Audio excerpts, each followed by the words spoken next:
आज है 28 जनवरी बुधवार का दिन। हरकारा के इस ऑडियो अंक में आपका स्वागत है। हरकारा लेकर आया है आज के न्यूज़लेटर का पॉडकास्ट जिसे आपके लिए तैयार किया है निधीश त्यागी के साथ राजेश चतुर्वेदी, गौरव नौरियाल और फलक अफशान ने। जिन खबरों का जिक्र हम यहाँ कर रहे हैं उनके लिंक्स और विस्तृत जानकारी मूल न्यूज़लेटर में है। हरकारा यानी हिंदी भाषियों के लिए क्यूरेटेड न्यूज़लेटर। ज़रूरी खबरें और विश्लेषण, शोर कम, रोशनी ज़्यादा। आज हम नजर डालेंगे उत्तर प्रदेश में यूजीसी के नए नियमों पर छिड़ने वाले घमासान पर जहां सवर्ण समाज सड़क पर उतर आया है। हम बात करेंगे असम के मुख्यमंत्री हिमंता बिस्वा शर्मा के उस बयान की जिसने सियासी गलियारों में हलचल मचा दी है। साथ ही जानेंगे कि डिप्लोमेटिक तनातनी के बावजूद अदानी ग्रुप कैसे बांग्लादेश को बिजली सप्लाई बढ़ा रहा है। और आखिर में बात होगी उस हवाई हादसे की जिसने महाराष्ट्र के पॉलिटिकल सर्कल को हिलाकर रख दिया। चलिए शुरू करते हैं खबरों का सिलसिला विस्तार से।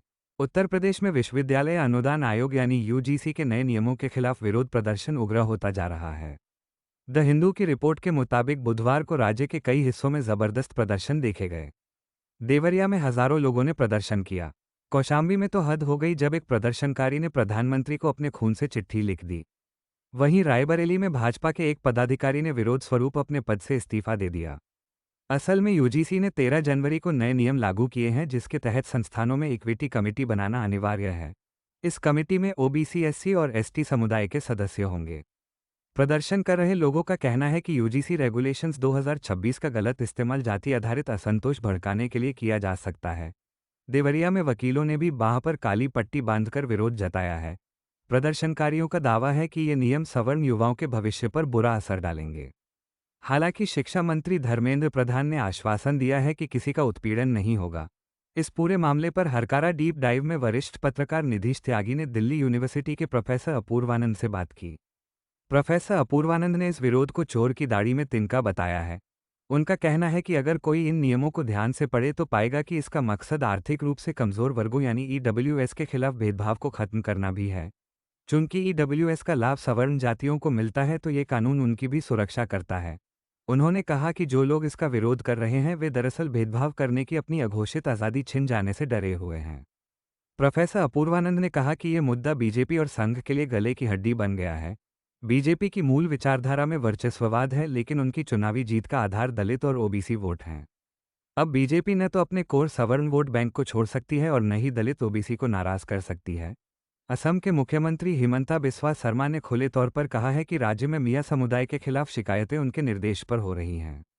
द वायर की रिपोर्ट के मुताबिक शर्मा ने कहा कि उन्होंने बीजेपी कार्यकर्ताओं से कहा है कि वे लगातार शिकायतें करें ताकि मियां लोगों को थोड़ा दौड़ाया जा सके।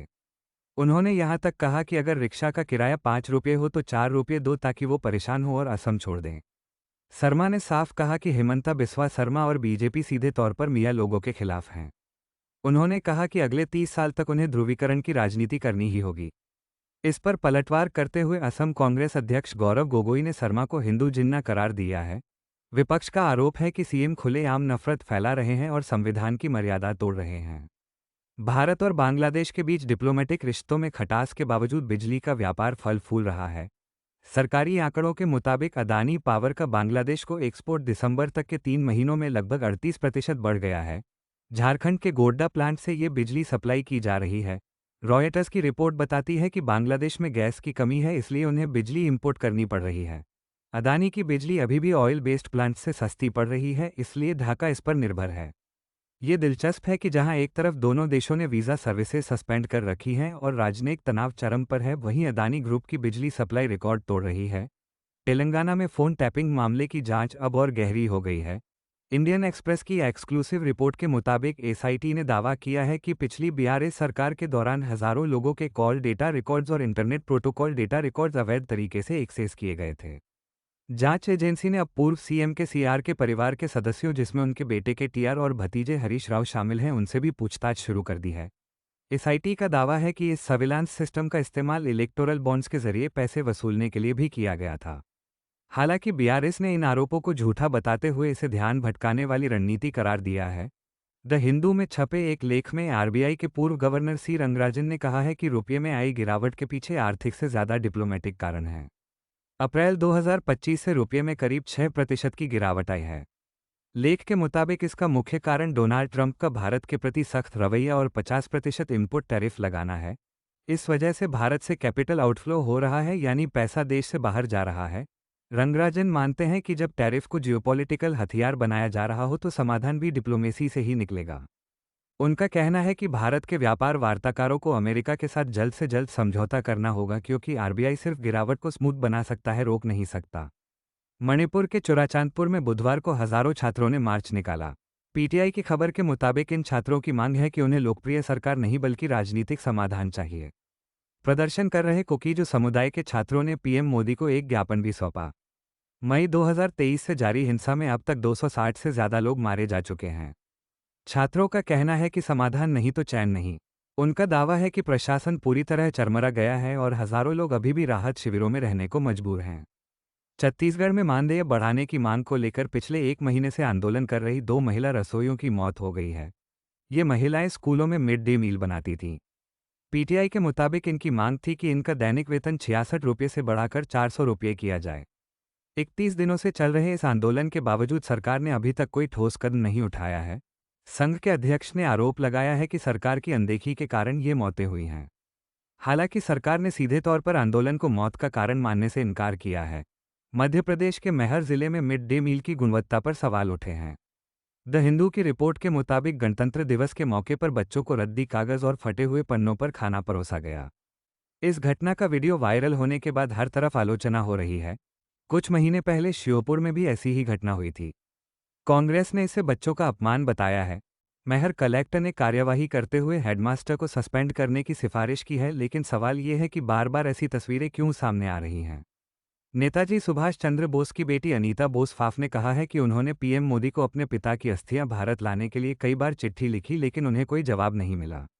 द वायर को दिए इंटरव्यू में उन्होंने कहा कि 2022 में जब नेताजी की प्रतिमा लगाई गई थी तब भी उन्होंने मिलने की शर्त रखी थी, लेकिन कोई सुनवाई नहीं हुई। उन्होंने कहा कि पीएम मोदी नेताजी का सम्मान करते होंगे, लेकिन वो ऐसा कुछ नहीं करेंगे जो उनके वोट बैंक या राजनीति को नुकसान पहुंचाए। इतिहासकार सुगत बोस ने भी कहा है कि ये एक राष्ट्रीय मुद्दा है, न कि पारिवारिक, और इसे सरकार के उच्चतर स्तर पर ही सुलझाया जा सकता है। महाराष्ट्र के उप मुख्यमंत्री अजीत पवार जिस प्लेन में सवार थे उस हादसे की नई जानकारी सामने आई है। इंडियन एक्सप्रेस के मुताबिक प्लेन ने सुबह 8:18 पर बारामती से संपर्क किया था। 8:44 पर आग की लपटें देखी गईं। इन 26 मिनटों में पायलट ने बताया था कि उन्हें रनवे दिखाई नहीं दे रहा है। प्लेन ने एक बार लैंडिंग कैंसिल की और दोबारा चक्कर लगाया, जिसे गो अराउंड कहते हैं। दूसरी बार में पायलट ने कहा कि अब रनवे दिख रहा है, लेकिन उसके कुछ सेकंड बाद ही संपर्क टूट गया और प्लेन क्रैश हो गया। जांच में पता चला है कि खराब विजिबिलिटी इस हादसे की बड़ी वजह हो सकती है। झारखंड के धनबाद में एक शर्मनाक घटना सामने आई है। द मुकनायक के मुताबिक एक दलित महिला सफाई कर्मी को सिर्फ इसलिए पीटा गया क्योंकि उसने मुफ्त में दुकान साफ करने से मना कर दिया था। आरोपी दुकानदार ने महिला का हाथ मरोड़ा और झाड़ू से मारपीट की। पुलिस ने SC/ST एक्ट के तहत मामला दर्ज कर लिया है। जेएनयू के छात्र शरजील इमाम की गिरफ्तारी को आज 6 साल पूरे हो गए हैं। उन्हें 2020 में सीएए विरोधी आंदोलन के दौरान भड़काऊ भाषण देने के आरोप में यूएपीए के तहत गिरफ्तार किया गया था। हालांकि कई मामलों में उन्हें जमानत मिल चुकी है, लेकिन दिल्ली दंगों की साजिश के मामले में वो अभी भी जेल में हैं। उनके समर्थकों का कहना है कि ये असहमति को दबाने की कोशिश है। ओडिशा के केंद्रपाड़ा से एक हैरान करने वाला मामला सामने आया है। स्क्रोल की रिपोर्ट के मुताबिक पुलिस ने एक ही परिवार के 3 बुजुर्गों को बांग्लादेशी बताकर जबरदस्ती बॉर्डर पर छोड़ दिया। परिवार का दावा है कि उनके पास 1956 के जमीन के कागज और सभी भारतीय दस्तावेज हैं। वेस्ट बंगाल पुलिस ने भी कहा है कि उनसे कोई वेरिफिकेशन नहीं कराया गया। बिना कोर्ट में पेश किए इस तरह डिपोर्टेशन पर मानवाधिकार संगठन सवाल उठा रहे हैं। आखिर में बात क्रिकेट की। 2026 T20 वर्ल्ड कप से बांग्लादेश को बाहर कर दिया गया है। वजह यह थी कि बांग्लादेश ने सुरक्षा कारणों से भारत में खेलने से मना किया था। द वायर की रिपोर्ट के मुताबिक जब भारत ने पाकिस्तान जाने से मना किया था तब आईसीसी ने नियम बदल दिए थे, लेकिन बांग्लादेश के लिए वैसा नहीं किया गया। इस फैसले के पीछे बीसीसीआई के दबदबे और आईसीसी चेयरमैन जय शाह की भूमिका पर सवाल उठ रहे हैं। आलोचकों का कहना है कि क्रिकेट अब खेल से ज़्यादा पॉलिटिक्स और पैसा का खेल बन गया है, जहां ताकतवर देशों की मर्जी चलती है। तो ये थी आज की वो खबरें जो आप तक पहुंचाना ज़रूरी था। हरकारा सुनने के लिए शुक्रिया। अगर आपको हमारा ये एपिसोड पसंद आया तो अपनी प्रतिक्रिया ज़रूर दें। हम मिलेंगे अगले एपिसोड में नई खबरों और नई रोशनी के साथ। तब तक के लिए अपना ख्याल रखें। जुड़े रहिए हरकारा के साथ।